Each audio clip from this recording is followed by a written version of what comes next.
Good morning, everyone. I'm Chuck Diedrich, the Executive Director at the New York State Council of School Superintendents, and we'd like to welcome you to this morning's program.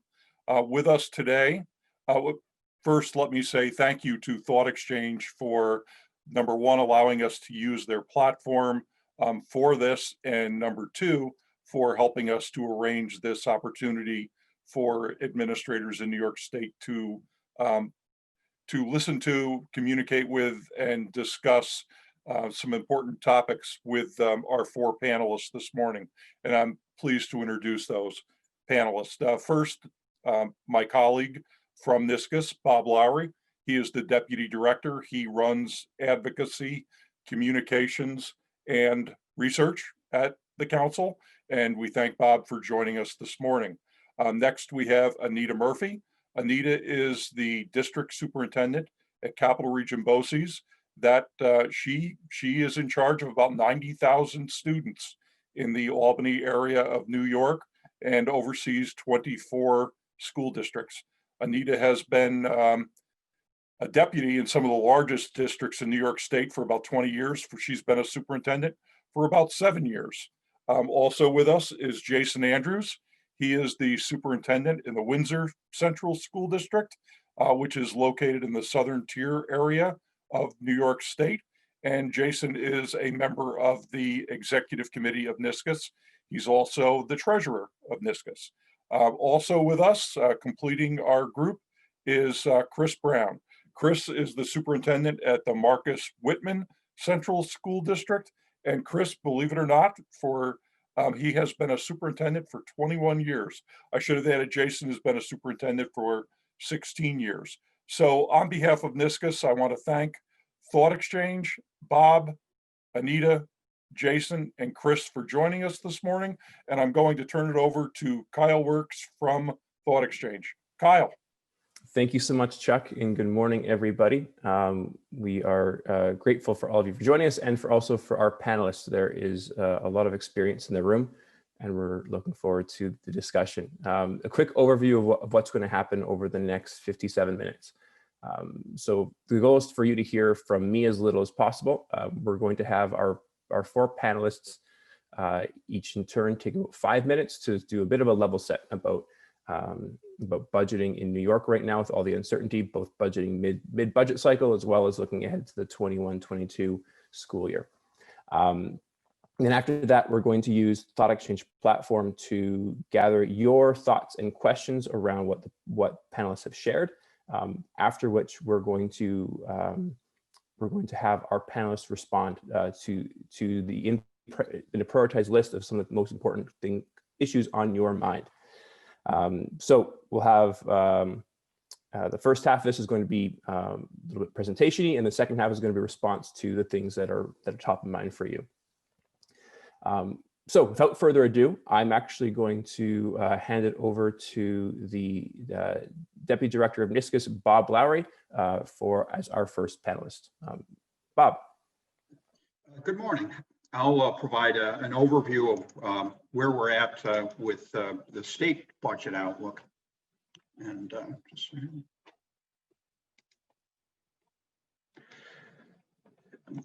by law, the Division of the Budget, which works for the governor, is required to do quarterly updates on the state's financial circumstances.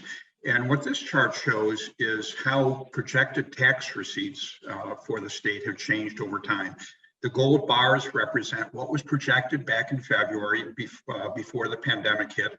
And the red bars are what is projected, what was most recently projected by the Division of the Budget in their mid-year update. The state fiscal year begins April 1, so the midpoint in the state fiscal year is September 30th. And you can see for the current year, there's been a $13 billion plus drop in projected revenues. That's about 15%. Another thing about this chart is looking across, you can see that total tax receipts are not expected to return to 2019-20 levels for 4 years. So in our advocacy for Washington, we've stressed three things. Schools need money, states need money, and we really need more than a single year of assistance. When you have a plunge of revenues of that magnitude, you're going to have budget deficits. And again, Gold bars represent what was projected before the pandemic hit, in this case, assuming the governor's budget had been adopted. And the red bars are what was projected in the DOB mid-year report. And so you can see before the pandemic for next year, $2 billion deficit, now 8.7. For perspective, total state spending from state taxes and fees amounts to a bit more than $100 billion. So if you see 2 billion, that's like a 2% structural deficit. Typically, we've been dealing with about 3%. But skipping back to the current year, 2021, you can see there's an assumption we'll end the year with a balanced budget. That is because the budget division assumes that if we do not receive federal aid, then the state will make recurring cuts, including $8 billion to local assistance, including school aid, and recurring is a key word there. So if we got only a single year of federal aid, for example, and it solved all our problems for this year, but we did not have recurring assistance or make recurring cuts, that structural deficit for next year, $8.7 billion, would become over $16 billion. And for frame of reference, that's of the magnitude of what Andrew Cuomo inherited when he first became governor in 2011, about a 15% deficit. And that was also the year that the GEA reached its maximum impact. There's been some good news, however. The state comptroller had been reporting that the state was actually taking in more money than had been projected.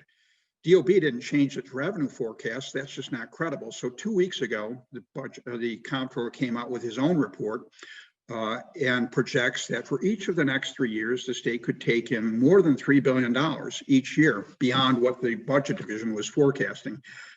That's excellent news, but it has to be taken with some caution because the work was done mostly last month. And since then, we've had a resurgence of infections and more restrictions on business. And I very much worry about what the impact of those will be going forward, particularly as we approach the holiday season, with so many businesses dependent on holiday sales for such a large share of their income. I've done a couple of these sorts of presentations in the last week or so. Question I've been asked is, when will we know something? And my short answer is, frankly, damned if I know. But there are some dates that are coming up. Before that, though, I'd say whatever happens in New York City will affect all of us. We've all benefited from New York City's prosperity, and to the extent New York City struggles, that portends difficult times for all of us. Back in April, back in September, the governor's budget director came out with a column in the Albany Times-Union. Something we emphasize is if there are cuts, don't assume it's going to be 20% across the board.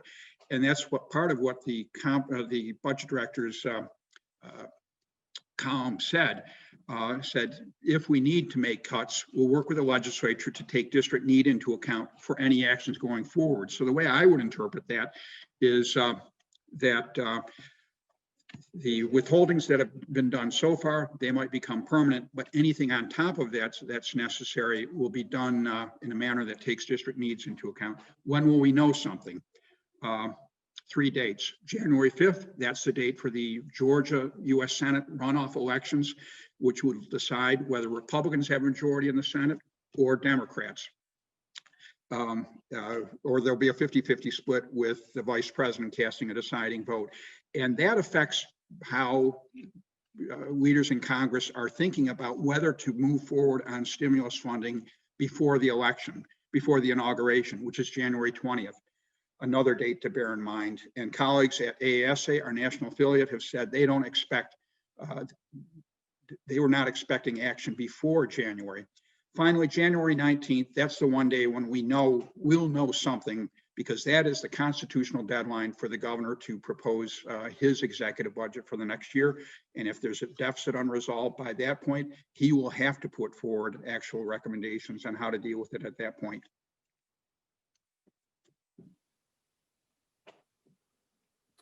Wonderful.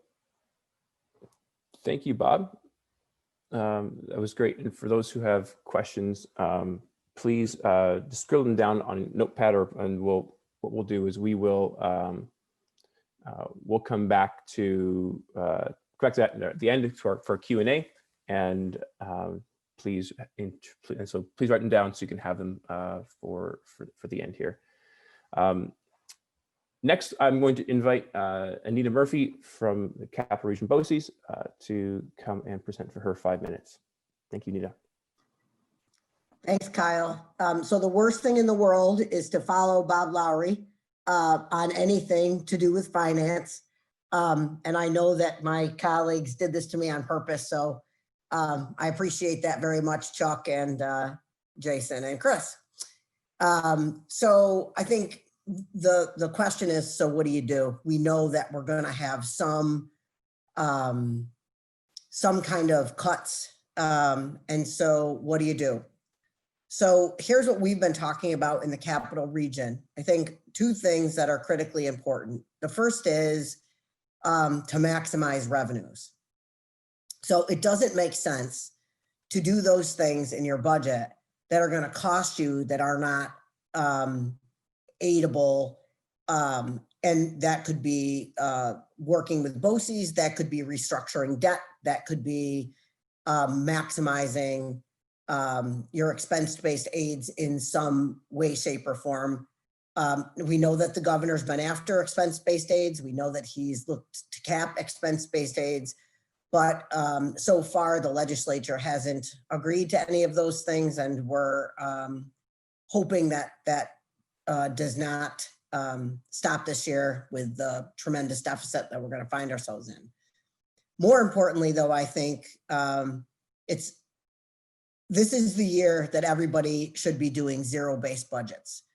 And I know that districts say, oh, we zero-based budget, but I've really never seen a district do an actual zero-based budget. I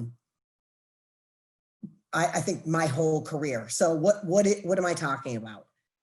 You start with 3 columns. Those things that you need, those things that you want, and those things that are nice to have. And when we're talking about those things that you need, we're talking about a stripped down schedule for students, the operational costs that are only absolutely necessary, your debt service payments, those things that you absolutely have to have, need. Now, I think when we do zero-based budgets and we do those things that we need, we find out that there's actually more money than we thought in budgets. And so the next column are those things that we want. That's where we talk about expanded schedules for students, expanded initiatives in school districts, those things that are most important to you after what you absolutely need. And then the last column is pick and choose, those things that are nice to have. When we talk about those things that are nice to have, we talk about all those things that we do as superintendents and as business officials, from, the ability to attend conferences and those extra programs. And it's going to be dependent on each district and what you want and what you believe to get to those 3 buckets of things. So I frankly believe that the 2 things that are most critical are making sure that you're maximizing your revenues and doing a zero-based budget based on those things that you absolutely need, those things that you want, and those things that are nice to have. So very appreciative to be here and to talk about this. I think the other thing that I'd just like to mention is the ability to work together as superintendents and as business officials in a region to make sure that your kids have what they need and what they want. So while it may not be possible for a district to do all of those things, certainly partnering together is the most advantageous. Not always a popular decision in school districts, not always a popular thing to have to do, but I think critically important right now when we talk about shrinking budgets. So I will end there and happy to take any questions after. Kyle? Thank you so much, Anita. And really appreciate that last thought about what kids want and need, because at the end of the day, that's why we're all here. So really appreciate that perspective. Thank you. Our next panelist is Dr. Jason Andrews from Windsor Central School District. Jason. Great. Thank you very much, and good morning, everyone. It is great to have the opportunity to participate in this. So I'm going to really kind of share a bit this morning about, so how do we go kind of take that a step further, what Anita had to say in terms of determining what we might need, because that's going to be different for each district, and thinking through that piece. So part of this question is really, what's going to guide you in your decision making? So what is the lens that you're going to look at when you decide the difference between something that's nice and something that's needed? And so part of this this work that really needs to be done now, as Bob said, a lot of unknowns. So we've got some pre-work that we need to do before any of those decisions that can be made. And so part of the goal of this is, the main thing is to keep the main thing the main thing. So remembering that no matter what the circumstances are, that we start to do this work from the standpoint of the main thing. So have you had the discussion in your district among stakeholders, with your board in particular, but with your community? What are those things that are important? What is it that's guiding you? Are you deciding what is most important for students and staff, or is that something that is collectively done? So when we think about this work, it's really thinking about those 4 pillars: mission, vision, values, and goals. And sometimes people see these as these extraneous things that they're more about posters and websites than they are about decision making. But I would argue that these are the very foundation of the work that we do. So thinking about mission, our core purpose.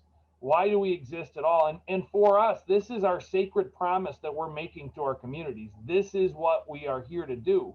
Well, we've got to be very clear about this mission when we start to make budget decisions.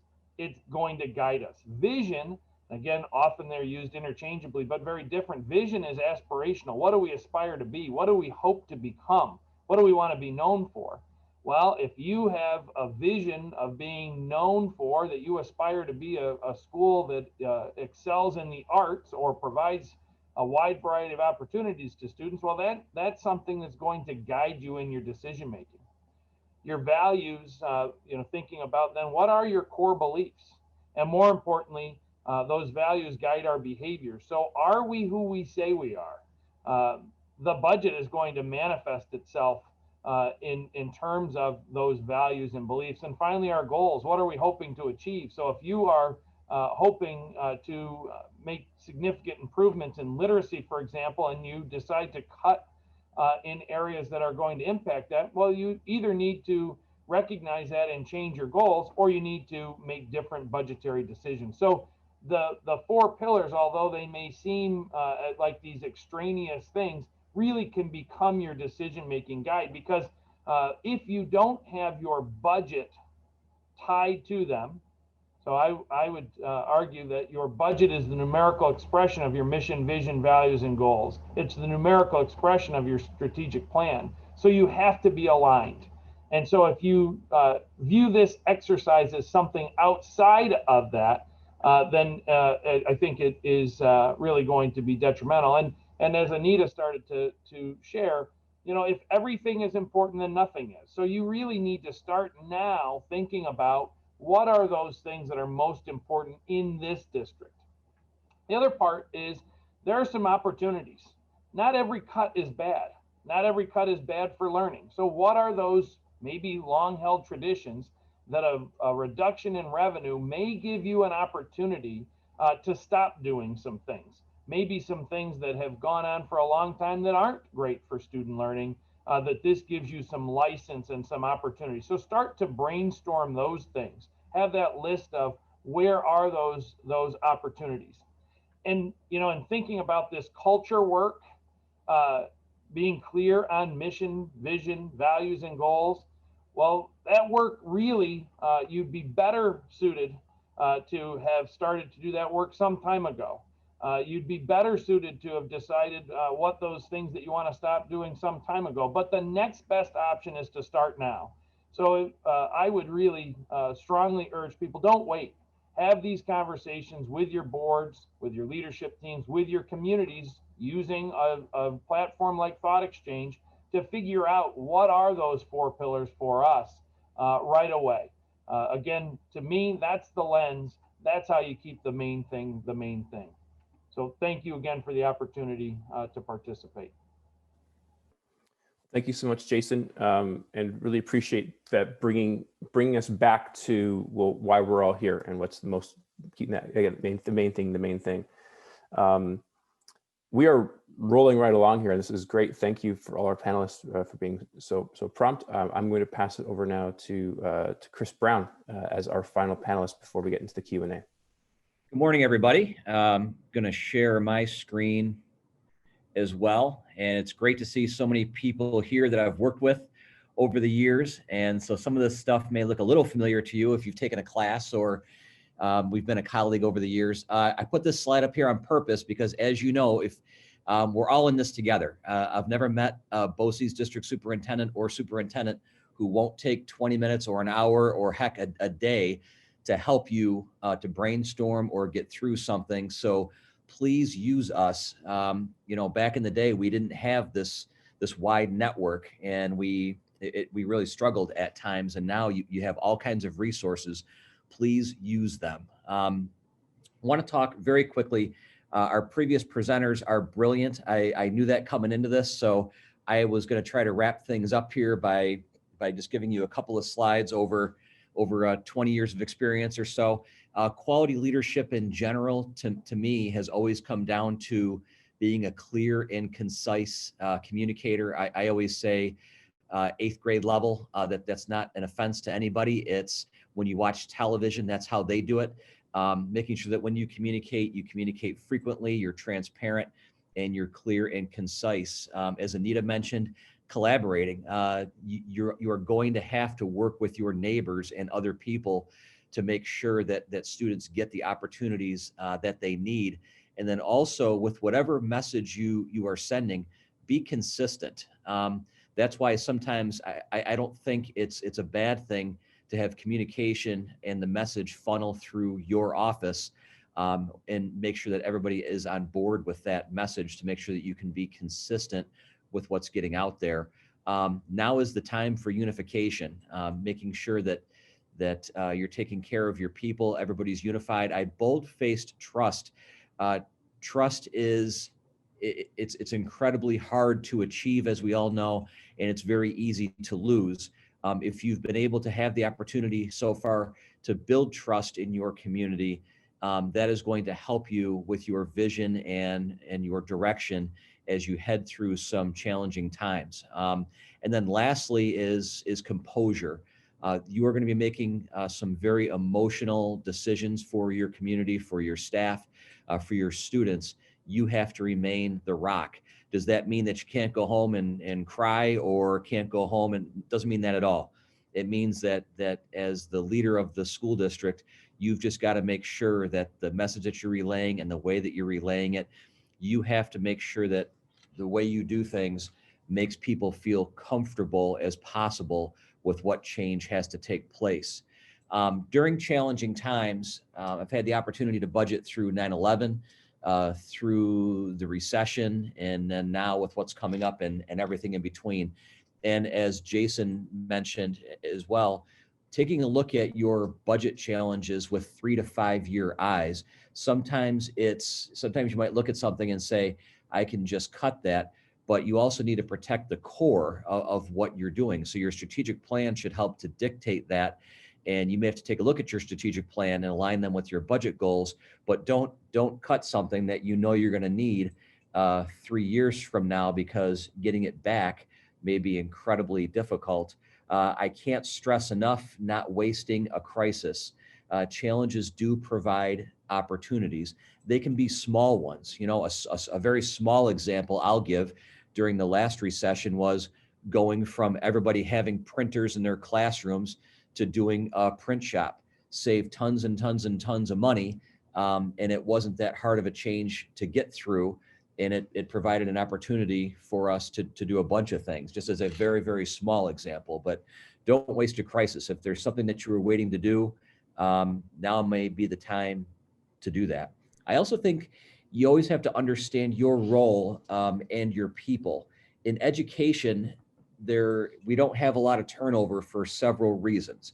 One of them is people love their jobs. The second reason is people don't like change. So you have to understand the impact of change on you and your people. If you're a newer superintendent or a seasoned superintendent, sometimes change when you're a seasoned superintendent can be more difficult than if you're a new one. And then lastly, and something that took me a lot of years to learn, got to take care of yourself. You can't be good for other people unless you're good for yourself. Good to yourself and take care of yourself. That's my 5 minutes. I appreciate the time. I'm going to stop sharing my screen right now. Thank you so much, Chris. And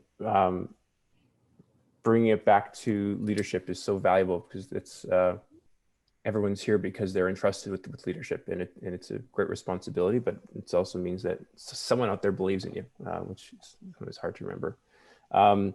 So we're going to switch gears now because we have such a great spread of experience here. We're going to jump into a thought exchange to find out from you participants as to what are the most important things on your mind right now. What are some of the questions you have based on either what was shared or maybe things that you had in your mind coming in that weren't quite answered yet. Some of you may have participated in thought exchanges elsewhere, not always live in the room, but sometimes more through either in your district or through NYSCOSS. And so we're going to do this live and over the next about 5 minutes. I'm going to share my screen. Now, Chris and or Jason, can you just give me a thumbs up if you can see this? Yep, okay, great. So here we go. So if you have a mobile device, you can hold your camera up to the QR code, just like that, and it's going to pop up a notification on your phone. You can click that, you're brought straight into the exchange. You can also go to tejoin.com and drop in that 9-digit code, or my colleague Amelia is dropping into the chat a link to participate in the exchange. We look forward to your participation. As you participate, for those who have never participated before, you are going to be asked to share your thoughts, your answer to this question, and what are your thoughts, questions, and or ideas you'd like our speakers to drill deeper into. You're going to share your response, have an opportunity to share your response, but you're also going to have an opportunity after that to see other people's responses and rate them on a scale of 1 to 5. Through this, we're actually going to hear from everyone in the room, not just a few people who get to the microphone first, but everyone having an opportunity to weigh in on the most important things. And at the end of it, have a prioritized list of the thoughts, questions, and ideas that are most important to this group as a whole. And then we'll take the remainder of our time together going through those, our panelists will be fielding those to dig into your ideas. If anyone has any problems getting into the exchange, please just drop a note in the chat, and we'll support as best we can. And now I'm going to stop talking and give the introverts in the room an opportunity to actually think. I've changed the screen here just so folks can see. What you see now is on the right-hand side, we have the thoughts that are coming in, and we have a few minutes to rate those. On the left-hand side, there's just a visualization of what's happening right now. We're all across New York State, and for those of us who work at Thoughtexchange, we're over. Most of us are over on the West Coast right now, but wherever we are in our office, in our bedrooms, in our living rooms, we're connecting, and these connections are being made right now in real time around the ideas that are being shared. And so we have a couple more minutes here. So please, if you haven't had a chance to rate thoughts yet, please go in and rate those thoughts. If you have any more ideas, get them in there so we can get them rated in the next minute and a half. Wonderful. So thank you to everyone who participated. What we have now is a list of prioritized thoughts and ideas and questions that we're going to go through, and I'm going to be sharing those with inviting our panelists to participate. And so this first one is a great question. We have three issues. First is mid-year cuts. Second is addressing budget shortfalls for next year. And third is future planning. How do we prioritize given that all of these are interconnected? And I wonder if first, if Bob, you'd be willing to speak a little bit to some of these, because there's each of these are connected and each of these are very connected to the state as well. So Bob, if you want to take maybe a first crack at this, and then our other panelists might have some thoughts to jump in as well. Yes, it's very frustrating for all of us. I don't deal with these issues as much on the front line as you do, but nonetheless, it's immensely frustrating. We don't know what's going to happen or when it's going to happen. If you had asked me to predict back in April, would Congress act? Would there be additional federal aid to states and school districts? I would have predicted yes. Obviously, that hasn't happened yet.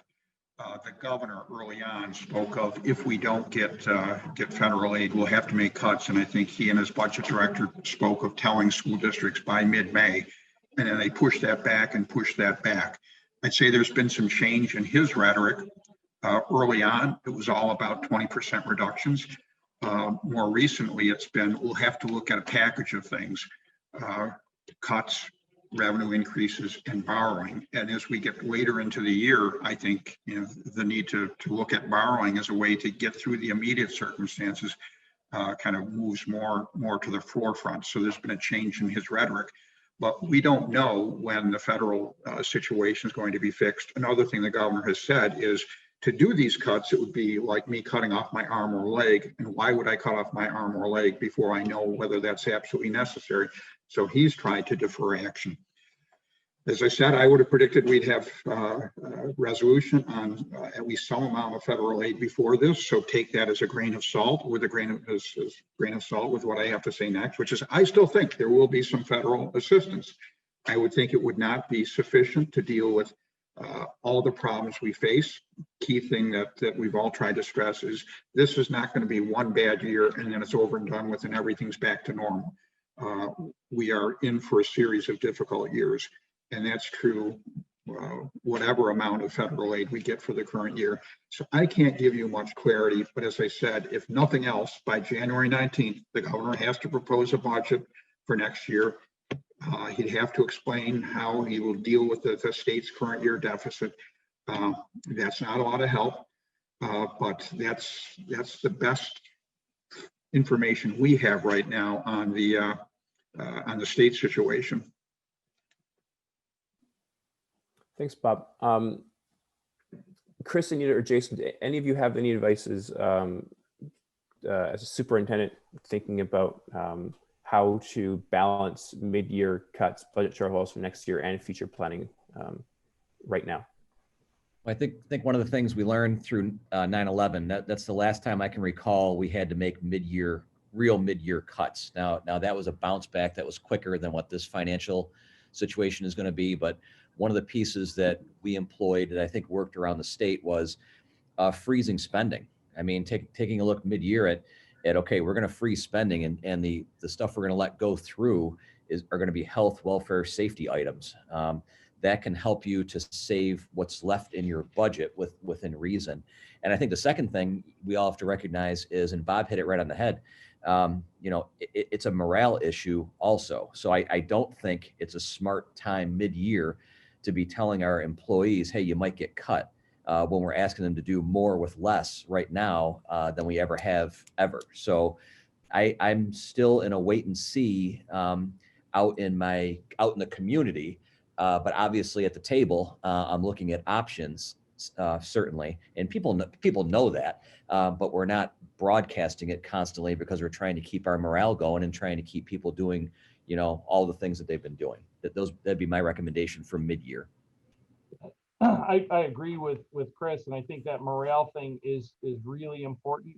Especially you've got new young teachers, and we all know the more veteran teachers are going to be the ones that are saying, hey, by the way, I wouldn't buy a new car if I was you. You're probably going to get cut. They're not necessarily helping. Having said that, you know, we, throughout the seeing this coming, we have left a lot of positions unfilled.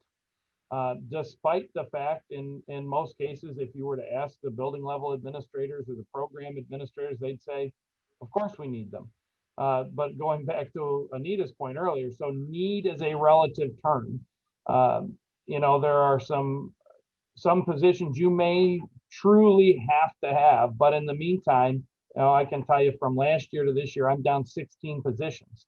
And hopefully, you know, we'll get some aid and so on. If we do, then I'm working to build some fund balance to help that long range plan if we need to. But I think the spending freeze as part of that should be at least as close to a hiring freeze as you can have as well. Can I just jump on what Jason just said for a minute? I think a lot of people make this mistake as they're talking about multiple year budget issues. This is very common in the cities. Making the mistake, if that federal aid does flow, to restore everything that you haven't. Jason's down 16 positions. Jason's not going to fill those positions under any circumstances, because he knows that next year, everything that I spend this year, I'm going to have to recut next year. And to Chris's point about morale, I think the key is helping people understand why you're doing what you're doing is for the good of them and the organization. So Jason not hiring those 16 people, or Chris not unfreezing spending, because it's good for the organization and for the people in the organization long term, is a key message that superintendents need to get across. Thank you so much. The communication and morale piece seems to be top of mind for everybody here. It's just making sure the teams feel supported. There's a jumping ahead here in the exchange. There are a few.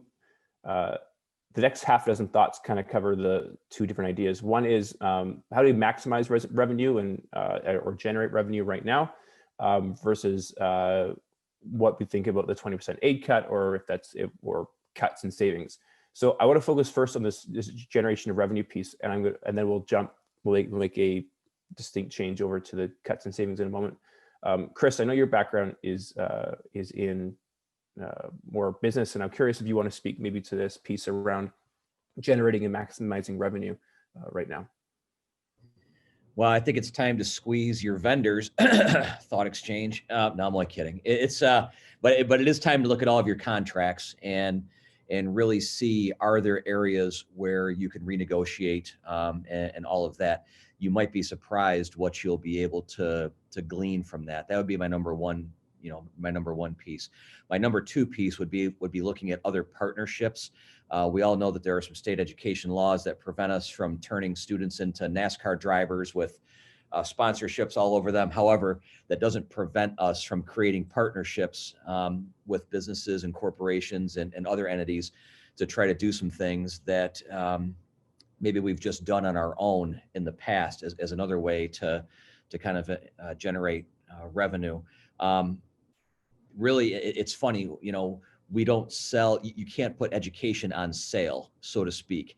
So when it comes to these times, all of our panelists here worked through the previous recession and had to make significant reductions. I think mine was 105 employees at my previous district.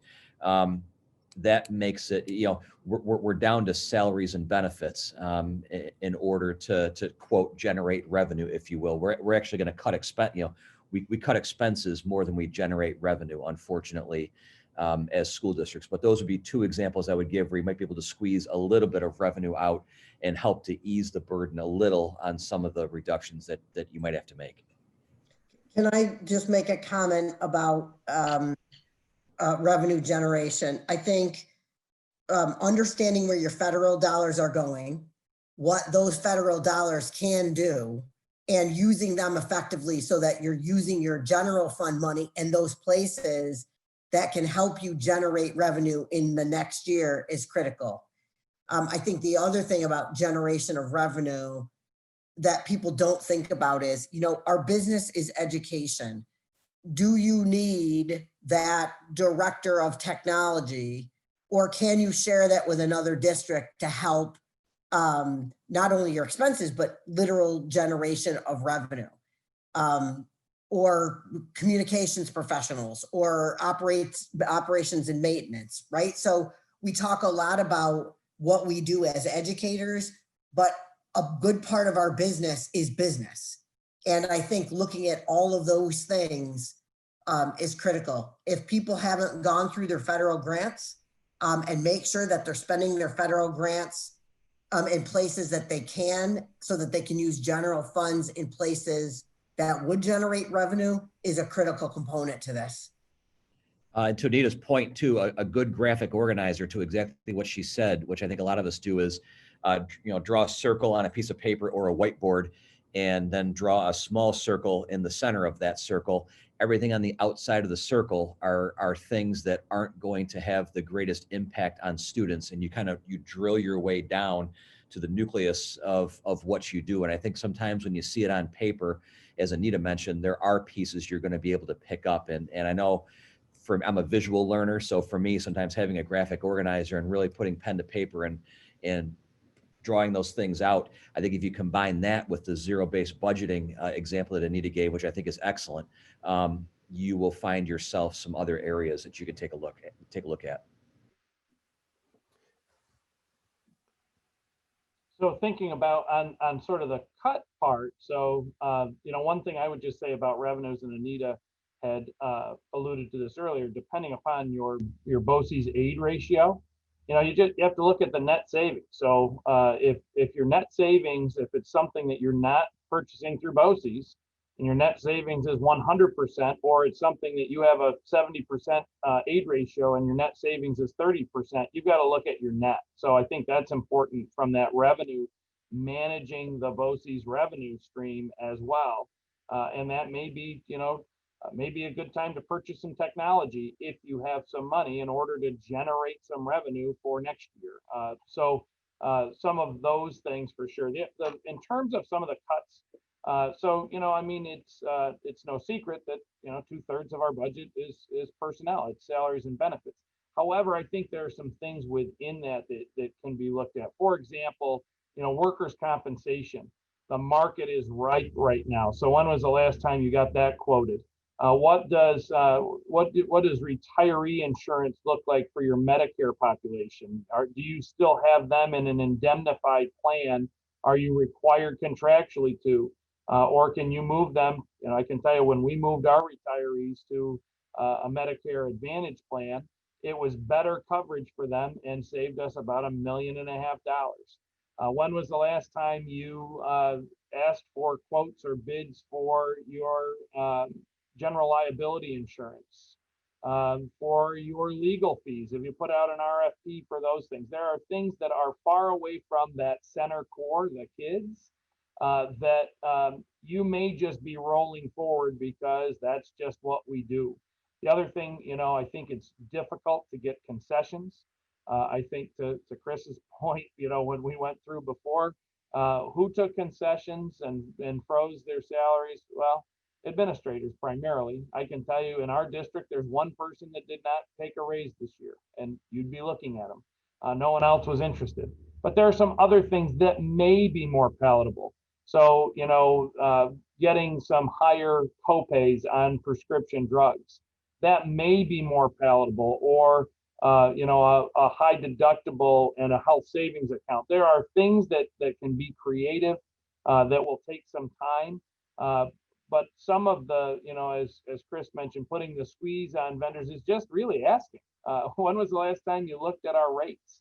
Or do you just assume every year your insurance, your general liability insurance is going to go up 3%, or your student accident insurance? There are places that most people have no idea where you even get your student accident insurance from. So is there a way to sharpen the pencil there and look at some areas that are really not kid related? What I would say is now is the time. especially if you're in a consortium or you're in something, you're going to have notification requirements, et cetera. There's going to take some time to get those quotes and things, so you can't wait for budget season. You may be in a situation where you're in some sort of a consortium and you have to give notice by January 1st if you're contemplating leaving. So don't get in a situation where, you know, shoulda, woulda, coulda. Now's the time to be looking at those items. I could share some reflections on what the state and school districts went through with the Great Recession about 10 years ago. And Chris referred to the 9/11 downturn. That was very much a V-shaped downturn, where steeply down, but then bounced right back up fairly quickly. The Great Recession took a lot longer to recover from, and the fear is that's potentially what we're looking at right now. What happened back in 2009-10, the state budget that year was remarkably similar to what was enacted this year, with the state reducing aid to school districts, but offsetting that reduction dollar for dollar with federal stimulus money, which had been authorized by Congress and President Obama. They did authorize multiple years of assistance. I don't know how many years in total, but New York State used all of it in the first 2 years. The third year wound up being the most difficult. That was Andrew Cuomo's first year in office. And, you know, so as you said, this is a multi-year challenge.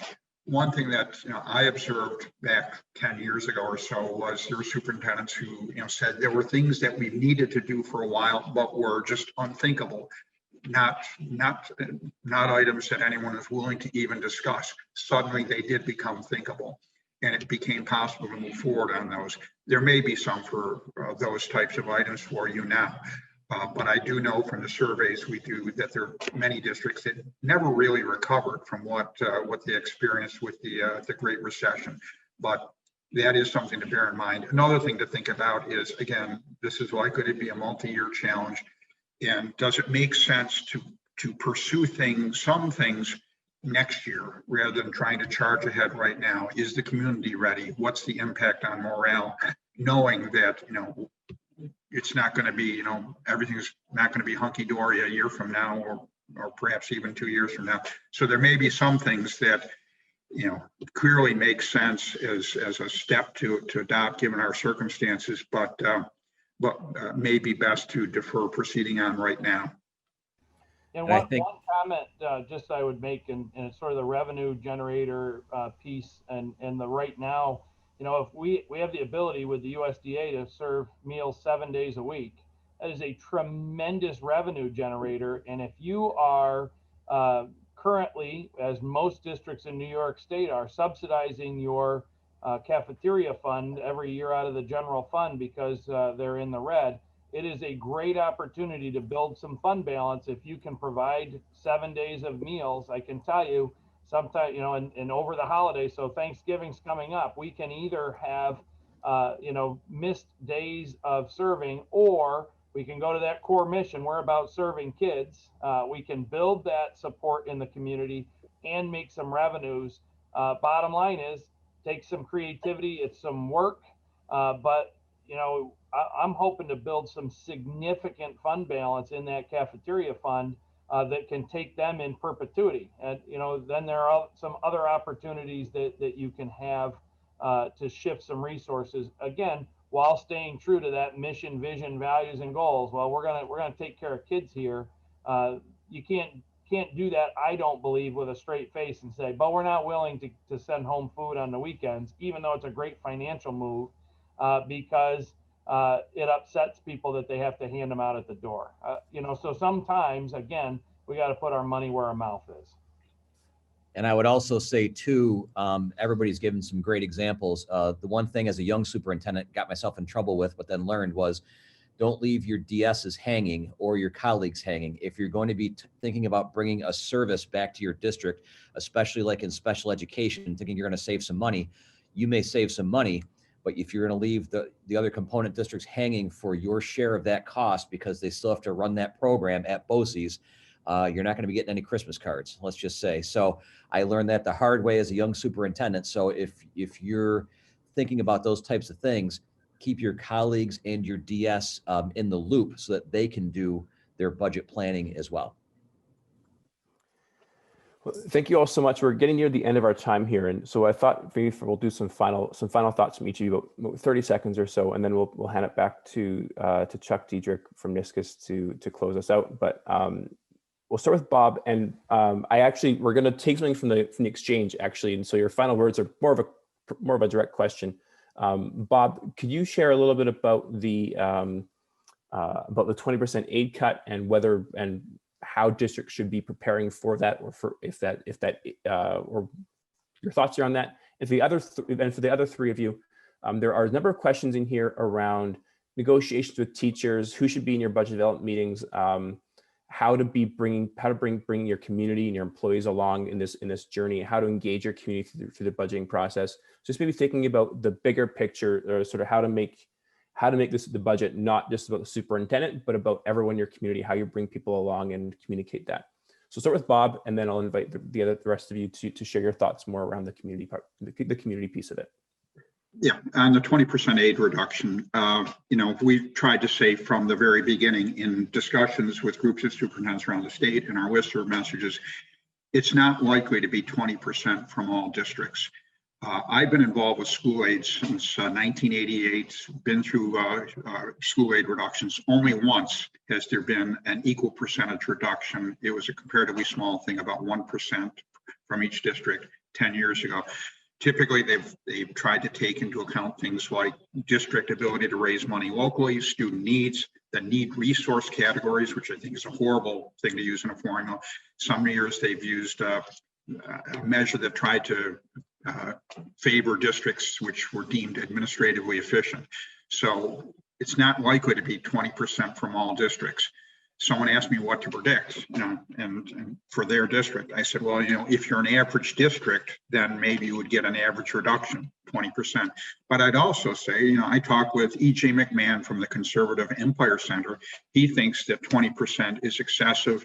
The tables that the budget division puts together, that would suggest something more like 12% on average. If the economy actually does do better, then again, we could be taking in more revenue and those reductions could be less. So I can't give you any advice on what specifically would happen. But again, if whatever the total percentage is, to the extent that you're an average, not unusual district, maybe you're more likely to get that state average reduction, whether it's 20% or 12%, whatever. But typically in the past, poor districts have had smaller percentage reductions in state aid, and wealthier districts have had larger reductions. Thank you, Bob. And we'll just go around now, and each can take about 20 to 30 seconds here. We'll start with Anita, and then move on to Jason and Chris. So on the communication piece, I think two things are critical. Your board needs to understand and be on the same page as you are when you're talking about multi-year cuts and when you're talking about multi-year deficits, right? So the first order of business is to get your board on the same page. I think Jason gave some good ideas for how to do that. But really, everybody says, yep, we want to serve children. But what does that actually mean when we're talking about schools and kids? And what does it not mean? It's just as important. So communication with your board is first, absolutely first. They have to be on the same page as you.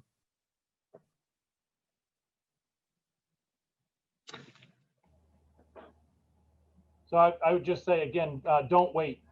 Now's the time to be digging in. If your budget calendar before started later, don't wait. And the other piece I think that's critical for superintendents is you cannot delegate responsibility for the budget. Again, this is the numerical expression of your vision, mission, values, and goals. So you need to be deeply involved in it. Even if you have a great business official, this is a great time to collaborate with them, but you cannot delegate responsibility for this. You're the chief educational officer of the district, which also means that you've got to control where the money goes and where it doesn't.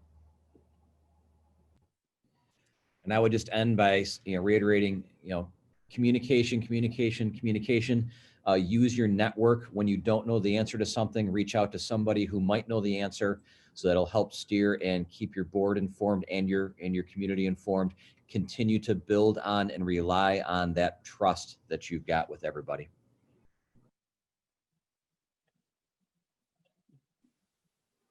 Thank you so much, everyone. And I'll call back up Chuck. Thank you, Kyle. Thank you to our panelists, Bob, Anita, Chris, and Jason for being with us this morning. I was a superintendent for 20 years and I learned some things. I learned some things every day when I listened to Bob Lowry, Anita Murphy, Jason Andrews, and Chris Brown. So thank you to all of them for participating. Thank you also to Thoughtexchange. Kyle Works for facilitating today's adventure into budgeting, and also behind the scenes to Amelia, who I don't think anybody has heard from, but she's back there making sure that things go the way they're supposed to go. This morning we had, I noticed we had up, I think at the high point, about 73 participants. And this was not a program that was heavily advertised or pushed out on social media every 2 minutes. So it's obvious that this is something that people are interested in. And I want you to know from NYSCOSS, we're going to be doing more of these over the next couple of months. We're doing a lot with our newer superintendents to help them along the path. A big thank you to our DS Anita Murphy, who helped us with the ideas of creating more for our new superintendents. Also, I just wanted everybody to know Thoughtexchange, without them, we could not be doing this. For example, we have a Commissioners Advisory Council meeting coming up shortly. And we use Thoughtexchange to gather information from our House of Delegates from around the state to drill down on what questions we wanted to ask the commissioner in our upcoming meeting. In the past, it would literally take us days to put together thoughts from around the state and questions from all of our delegates and try to drill down to 9 or 10 questions that we could ask. With Thoughtexchange, we put something out.